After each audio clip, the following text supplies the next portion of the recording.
والصلاة والسلام على نبينا محمد وعلى آله وصحبه أجمعين ومن تبعهم بإحسان إلى يوم الدين. أعوذ بالله السميع العليم من الشيطان الرجيم من همزه ونفخه ونفثه. بسم الله الرحمن الرحيم. ولا تقربوا الزنا انه كان فاحشة وساء سبيلا. سب سے پہلے ہر طرح کی حمد اور ثنا، تعریف و توصیف اللہ رب العزت کے لیے لائق اور زیبا ہے، جس نے ہم کو پیدا کیا، اس زمین پر بسایا، اور اس زمین پر ہم انسانوں کے علاوہ بے شمار مخلوقات کو اللہ تعالیٰ نے بسایا. اس زمین کو ہم انسانوں کے علاوہ اللہ تعالیٰ نے اپنی بہت ساری مخلوقات کا گہوارہ بنایا ہے، لیکن ہم انسان زمین پر بسنے والے دوسرے جانداروں سے بہت مختلف ہیں. اللہ تعالیٰ نے ہم کو بہت ساری ایسی اسپیشل اور یونیک چیزوں سے نوازا ہے جو اللہ تعالیٰ نے زمین پر بسنے والی کسی مخلوق کو نہیں دی ہے. ہم کو ایسی بہت ساری اسپیشل چیزیں اللہ تعالیٰ نے عطا فرمائی ہیں جو اللہ تعالیٰ نے زمین پر بسنے والے کسی اور جاندار کو عطا نہیں فرمائی. انہی اسپیشل چیزوں میں سے ایک خاص، ایک منفرد چیز ہے لباس، ہے نا. لباس انسان کا شرف ہے، انسان کی خصوصیت ہے، انسان کا امتیاز ہے. اپنی ساری مخلوقات میں صرف انسان واحد ایسی مخلوق ہے جس کو اللہ تعالیٰ نے حیا کا شعور دیا ہے، حیا دی ہے، جس کے اندر جو شرم محسوس کرتا ہے، جو اس بات کا شعور رکھتا ہے کہ جسم کے کچھ حصے شرم والے حصے ہیں جن کو لباس سے ڈھانکنا چاہیے، ہے نا. لباس کا جو شعور اللہ تعالیٰ نے ہم کو دیا ہے، جو حیا اللہ تعالیٰ نے ہماری نفس میں، ہماری فطرت میں، ہمارے نیچر میں رکھی ہے، یہ حیا کا شعور، یہ شرم کا احساس اللہ تعالیٰ نے انسانوں کے علاوہ کسی اور جانور کو، کسی اور جاندار اور حیوان کو دنیا میں نہیں دیا. بات سمجھ آ رہی ہے؟ دو چار لوگ جب تک سر ہلانے والے نہیں ملیں گے اندر سے تقریر نکلے گی نہیں. آئی نا؟ دو چار تقریر میں 10 منٹ نہ وہ سر تلاش کرنے پڑتے ہیں جو حکاری بھرتے رہے. تو 10 منٹ میں اگر 2-4 سر مل گئے تو اچھی بات ہے، ورنہ آدھے گھنٹے میں تقریر نپٹا کر کے چلا جانا پڑتا ہے. تو سننا ہے نا انشاءاللہ، تو سر ہلانا پڑے گا پھر. ہاں، میں اکیلے محنت کروں اور آپ لوگ آرام سے بیٹھ کر ٹیک لگا کر کے سنیں تو نہیں چلے گا. تھوڑی سی محنت آپ لوگوں کو بھی کرنی پڑے گی. مجھے سمجھ میں تو آئے کہ جو میں آپ کو سمجھا رہا ہوں آپ تک پہنچ بھی رہا ہے کہ نہیں. بھائی دنیا میں لباس صرف انسان پہنتا ہے نا. ہاں، یہ احساس کہ جسم کے بعض حصے کھل جانے پر شرمندگی محسوس ہونی چاہیے اور ان کو ڈھانک کر کے رکھنا چاہیے، یہ احساس اللہ تعالیٰ نے انسانوں کے علاوہ کسی اور جانور کو نہیں دیا. کسی اور جانور کو اللہ نے یہ شعور نہیں دیا کہ جسم میں کچھ حصے ایسے ہیں جن کو شرمگاہ کہا جاتا ہے، جن کو چھپانا چاہیے. صرف انسان کو اللہ تعالیٰ نے یہ شعور دیا ہے. تو حیا، شرم، یہ انسانیت کا امتیاز ہے، اس کی خصوصیت ہے. لباس اللہ تعالیٰ کا ایسا انعام ہے جو اللہ تعالیٰ نے انسانوں کے علاوہ دنیا میں کسی اور مخلوق کو عطا نہیں فرمایا. انسان کے لیے لباس فضیلت والی چیز ہے. تو جو انسان کا سب سے بڑا دشمن ہے، کون ہے وہ؟ شیطان، ہے نا. جو انسان کا سب سے بڑا دشمن ہے وہ کیسے انسان کی فضیلت برداشت کر سکتا ہے؟ وہ یہ نہیں چاہتا کہ انسان اس فضیلت کے ساتھ زندہ رہے. تو شیطان کی سب سے بڑی کوششوں میں سے ایک سب سے بڑی کوشش ہوتی ہے کہ انسان سے اس کی فضیلت جو لباس کی شکل میں اس کو ملی ہے چھین لو۔ شیطان انسان کا عقیدہ خراب کرنے کے علاوہ اس کا بہت بڑا مشن کیا ہے؟ انسان کو ننگا کر دو، اس کو بے حیا بنا دو، اس سے لباس کی فضیلت چھین لو، اس کو بے لباس کر دو، اس کو بے حیا بنا دو۔ شیطان اپنی ساری طاقت اور قوت جھونک دیتا ہے تاکہ انسان بے لباس ہو جائے۔ اور یہ بات اللہ تعالیٰ نے قرآن مجید میں فرمائی۔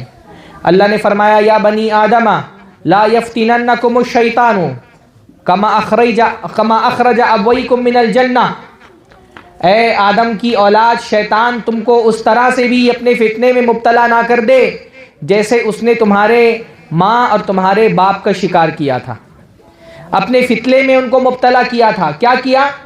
ان کو بہکا کر کے جنت میں جو پھل ممنوع تھا پہلے وہ کھلایا، اور اس کے نتیجے میں کیا ہوا؟ ایک تو وہ جنت سے نکالے گئے، لیکن اس سے پہلے کیا ہوا؟ جیسے ہی حضرت آدم اور حضرت حوا نے وہ پھل کھایا، کیا ہو گیا بتائیے؟ ان سے ان کا لباس چھین لیا گیا۔ ينزع عنہما سوآتہما لباسہما لیریہما سوآتہما، ان سے ان کا لباس چھین لیا تاکہ وہ ایک دوسرے کے سامنے برہنہ ہو جائیں، ننگے ہو جائیں، بے لباس ہو جائیں۔ شیطان کا مقصد صرف جنت سے نکلوانا نہیں تھا بلکہ ان کو بے لباس کرنا بھی تھا، یہ قرآن مجید کہہ رہا ہے۔ تو شیطان اپنی پوری کوشش لگا دیتا ہے کہ آدم کی اولاد سے اس کا لباس چھین لیا جائے، اس کو بے حیا بنا دیا جائے۔ اس کا مشن ہے انسانوں کے اندر بے حیائی کو عام کرنا، اور تب سے وہ انسان کے پیچھے لگا ہے کہ اس کو بے لباس کرنا ہے، اس سے حیا کا شعور ختم کر کے اس کو جانور بنا دینا ہے۔ لیکن شیطان اپنے اس فتنے میں، اپنی اس مشن میں جتنا ہمارے دور میں کامیاب ہے کبھی کامیاب نہیں رہا۔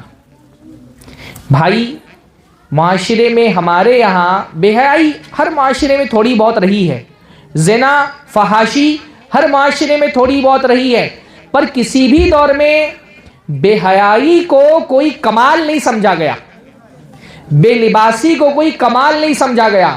ہمارے دور میں شیطان نے کیا کیا ہے؟ بے حیائی کو ایک کمال بنا دیا ہے، خوبی بنا دیا ہے۔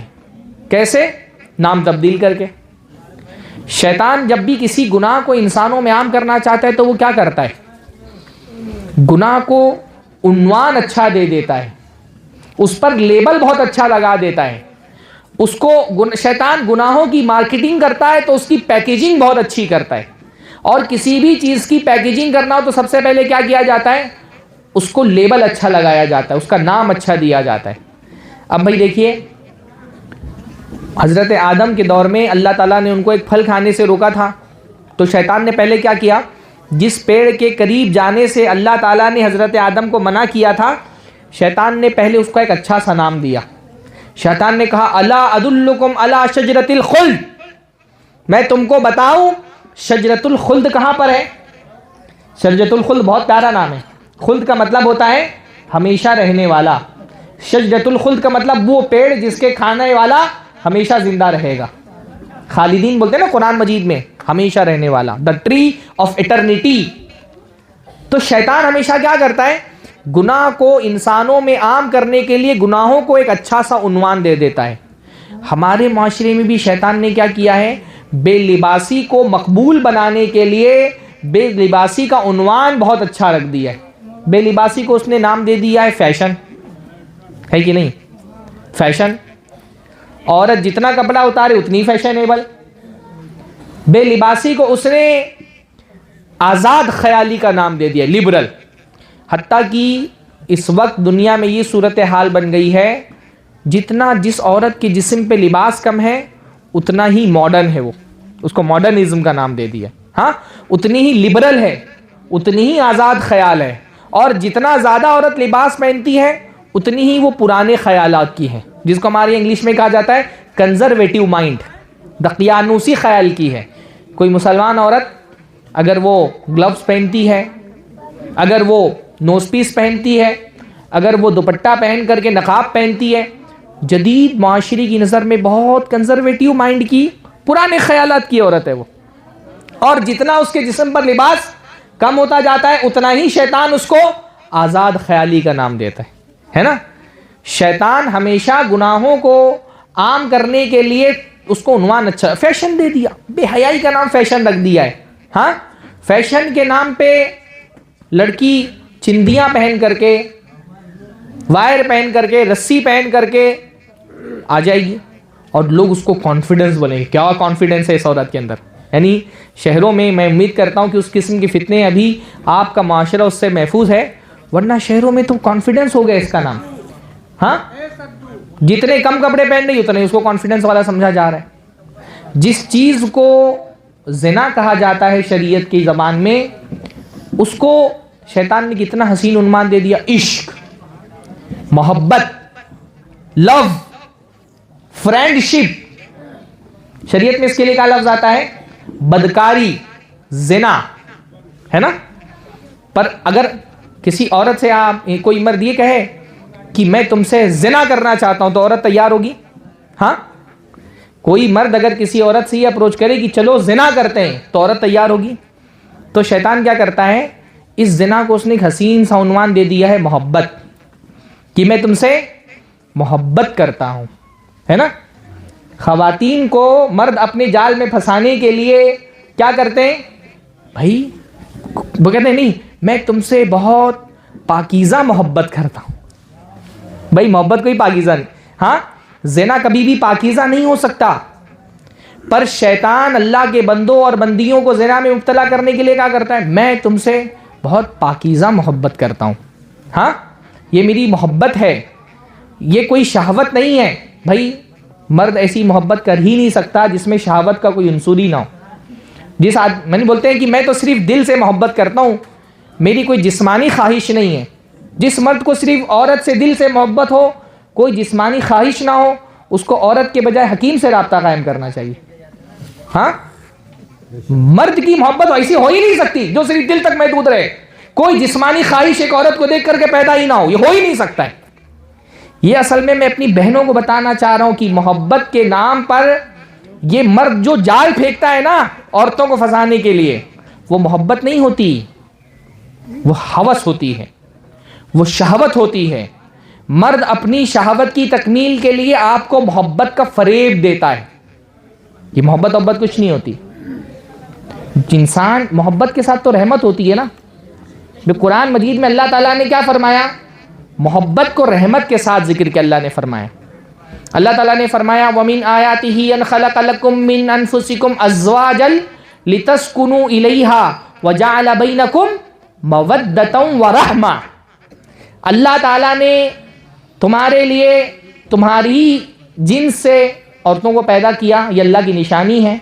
لِتَسْكُنُوا إِلَيْهَا, تاکہ تم کو اس سے سکون ملے. محبت میں سکون ہوتا ہے. یہاں تو محبت میں لڑکے پاگل ہو جاتے ہیں, ٹوائلٹ میں بیٹھ کر کے اپنی محبوبہ کا نام لکھ رہے ہیں. ہاں, رات بھر جاگ رہے ہیں, نیند نہیں آ رہی ہے. یہ محبت نہیں. اس محبت, حقیقی محبت کے اندر سکون ہوتا ہے, پاگل پن نہیں ہوتا کہ بلیڈ لے کر کے ہاتھ کاٹ رہا ہے, پاگل ہو گیا ہے, پھانسی چڑھنے جا رہا ہے. محبت میں تو سکون ہوتا ہے, راحت ہوتی ہے, اطمینان ہوتا ہے. اللہ نے فرمایا وَجَعَلَ بَيْنَكُمْ مَوَدَّةً وَرَحْمَةً, اور اللہ نے تمہارے اور ان کے درمیان محبت ڈال دی ہے, رحمت ڈال دی ہے. جو محبت کرنے والا ہوتا ہے وہ اپنے محبوب کے لیے رحم دل ہوتا ہے, اس کو تکلیف نہیں پہنچانا چاہتا نا. کوئی لڑکا اگر آپ سے سچی محبت کرتا ہے تو وہ یہ چاہے گا کہ آپ کے ساتھ زنا کر کے خود وہ بھی جہنم میں جائے اور آپ کو بھی جہنم میں ڈھکیلے. یہ محبت ہے. جو لڑکا زنا کے ذریعے سے آپ کی دامن عفت کو تار تار کر رہا ہے, ایک ایسا داغ آپ کے ذہن و دماغ اور آپ کے جسم کو دے کر کے جا رہا ہے جو موت تک نہیں دھلنے والا, وہ آپ سے محبت نہیں کرتا. جو آپ سے سچی محبت کرے گا وہ آپ کی عزت و ناموس کی حفاظت کرے گا. جس کو آپ سے سچی محبت ہوگی وہ بیک ڈور سے چور بن کر کے نہیں آئے گا, زنا کے لیے آپ کو دعوت نہیں دے گا, وہ شہزادہ بن کر کے سامنے والے دروازے سے آئے گا. وہ آپ کے باپ کے پاس جائے گا, رشتہ لے کر کے آپ کو اپنی بیوی بنانا چاہے گا. عزت دار عورت کی عزت اس کا خزانہ ہوتی ہے, اور خزانے کا دروازہ چوروں کے لیے نہیں کھولا جاتا، شہزادوں کے لیے کھولا جاتا ہے. یہ جو چور بن کر کے پیچھے سے آتا ہے نا، یہ آپ پر تعریف کے لیے لمبے لمبے لو لیٹر آپ کو لکھے گا، اچھی اچھی شاعریاں آپ کو بھیجے گا. تعریف مرد کا وہ جال ہے جس سے وہ عورت کو اپنے پھندے میں پھنساتا ہے. تعریف، دو چار تعریفیں کر دے گا. آپ دیکھیے نا، زنا کرنے والا کیا کرتا ہے، وہ دو چار تعریفیں کر کے عورت کو اپنی جال میں پھنسائے گا، اپنی ضرورت پوری کر کے چھوڑ دے گا. زنا کرنے کے لیے ہمیشہ اویلیبل ہے. نکاح کرنے کا وقت آئے گا، یعنی وہی لڑکا جو زنا کرنے کے لیے لمبا سا کھرا لو لیٹر کا لکھ دیتا ہے، اسی سے جب نکاح کی بات ہوتی ہے تو اتنی ہی لمبی لسٹ جہیز کی بھی بنا کے لے کے آتا ہے. زنا کرنے کے لیے اتنی لمبی شاعری لکھ کر کے بھیجے گا، اور اسی لڑکی سے نکاح کرنا ہے تو اتنا ہی لمبا جہیز کی لسٹ لے کر کے آ جائے گا. یہ کون سی محبت ہے بھائی؟ یہ محبت نہیں ہے. تو شیطان کیا کرتا ہے، اس کو معاشرے میں بے حیائی عام کرنا ہے تو وہ ہمیشہ کیا کرتا ہے، گناہوں کو حسین سا عنوان دے دیتا ہے. جیسے اس نے زنا کو اتنا حسین عنوان دے دیا، یہ لو ہے، عشق ہے، محبت ہے. ہاں، یعنی ایک بڑا گندا سا لفظ ہمارے معاشرے میں پہلے کہا جاتا تھا اردو میں، اب وہ اتنا مستعمل نہیں رہ گیا، رکھیل ہے نا. کتنا گندا لفظ ہے بھائی، رکھیل کیا ہے؟ اب وہ رکھیل کو شیطان نے بدلی کر کے اس کی جگہ ایک لفظ لے آئے، گرل فرینڈ، ہاں، محبوبہ. ریلیشن، یعنی شہروں میں تو کہا جاتا ہے بھائی ہم ریلیشن میں ہیں، ان ریلیشن ود ڈیش. ہاں، فلاں لڑکی کے ساتھ میں ریلیشن میں ہوں. یہ کون سا ریلیشن ہے بھائی؟ ریلیشن وہ ہوتا ہے جس کو شریعت ریکگنائز کرے، جس کو قانون ریکگنائز کرے، جس کو معاشرہ ریکگنائز کرے، ہے نا. ریلیشن یعنی رشتہ کس کو کہتے ہیں؟ جو شریعت بھی جس کو رشتہ مانتی ہو، قانون بھی جس کو رشتہ مانتا ہو، سماج بھی جس کو رشتہ مانتا ہو. یہ جو ناجائز تعلق ایک لڑکے کا لڑکی کے ساتھ ہے، یہ ریلیشن نہیں ہے. نہ اس کو شریعت رشتہ مانتی ہے، نہ اس کو سماج رشتہ مانتا ہے، نہ اس کو قانون رشتہ مانتا ہے. تو شیطان نے کیا کیا، وہ حسین سا ہر گناہ میں یہ ہوتا ہے. آپ دیکھیے کاروبار میں جو بے ایمانی کرے گا نا، اس کی بے ایمانی کو شیطان نے چالاکی کا نام دے دی ہے. جو جتنا بڑا بے ایمان ہے وہ اپنے آپ کو بازار میں اتنا ہی بڑا چالاک سمجھتا ہے. تو شیطان ہمیشہ یہی کرتا ہے کہ وہ گناہوں کو حسین سا عنوان دے کر کے لوگوں میں چھوڑ دیتا ہے کہ تاکہ لوگ اس کو قبول کر لیں. ہر زمانے میں شیطان اپنی اس کوشش میں لگا رہا ہے، لیکن ہمارے دور میں شیطان اس بے حیائی کے مشن کو پھیلانے میں جتنا کامیاب ہے کسی بھی دور میں اتنا کامیاب نہیں رہا. آج شیطان نے زنا کو ایک پروڈکٹ بنا دیا ہے، زنا کی مارکیٹنگ ہو رہی ہے، زنا بک رہا ہے. معاشرے میں اس وقت بے حیائی کا جو لیول ہے، خود ہمارے بڑے بزرگ بیٹھے ہوئے، کیا آپ نے اپنے دور میں کبھی اس قسم کی بے حیائی دیکھی تھی؟ مسلمان عورت جس قسم کا نقاب پہن کر کے آج گھروں سے باہر جا رہی ہے، کیا کبھی آپ نے تصور بھی نہیں کیا ہوگا کہ مسلمان عورت اس قسم کی بے حیا ہو سکتی ہے؟ ہاں، شیطان اپنی پوری کوشش میں لگا ہے. ہر جگہ اس نے فحاشی کا جال پھیلا دیا ہوا ہے. موبائل میں فحاشی، ایون تدریسی درسی کتابوں میں جو عصری کتابیں پڑھائی جا رہی ہے وہاں فحاشی، ٹی وی پہ فحاشی، سڑکوں پہ چلیں تو ہورڈنگ میں فحاشی، ٹی وی دیکھیں تو ایڈ میں فحاشی. کوئی نظر، یعنی جیسے دنیا کے بارے میں کہا جاتا ہے کہ ہر چیز 1 کلک اوے ہے، 1 کلک کی دوری پر ہے. آج زنا بھی 1 کلک اوے ہے. ہاں، ہر آدمی جیب میں موبائل کی صورت میں زنا لے کر کے گھوم رہا ہے، بچ نہیں پا رہا انسان اس سے. تو شیطان نے فحاشی کا ایک جال بچھایا ہوا ہے، اس کی وہ ترویج کر رہا ہے، زنا کی مارکیٹنگ کر رہا ہے، زنا کو عام کرنے کی کوشش میں لگا ہوا ہے. انسان کی شہوت کو بھڑکایا جا رہا ہے، انسان کی جو مرد کے جو اندرونی جذبات ہیں شہوت کے، ان کو بھڑکایا جا رہا ہے، اور حلال کے راستے کم کر دیے جا رہے ہیں، ہے نا. شیطان کیا کر رہا ہے، پہلے انسان کی مردوں کی شہوت کو بھڑکاؤ اور پھر اس کے حلال پر پابندی لگا دو، تو آدمی پھر کیا کرے گا، حرام کی طرف جائے گا. شیطان یہی کر رہا ہے، ٹی وی سے، فلموں سے، ویب سیریز سے، موبائل سے، سیریلز کے ذریعے سے، ہورڈنگز کے ذریعے سے، ہر جگہ فحاشی کو عام کر کے مرد کے جذبات کو بھڑکایا جا رہا ہے اور حلال کو آخری حد تک کے کمزور کیا جا رہا ہے. تو پھر اس سے حرام کو فروغ ملے گا. اس کے نتیجے میں پھر ہمارے معاشرے میں ریپسٹ پیدا ہوتے ہیں، زنا بالجبر کے حادثات ہوتے ہیں. کیا کہتے ہیں آپ لوگ اس کو ہندی میں؟ عزت لوٹنے کے،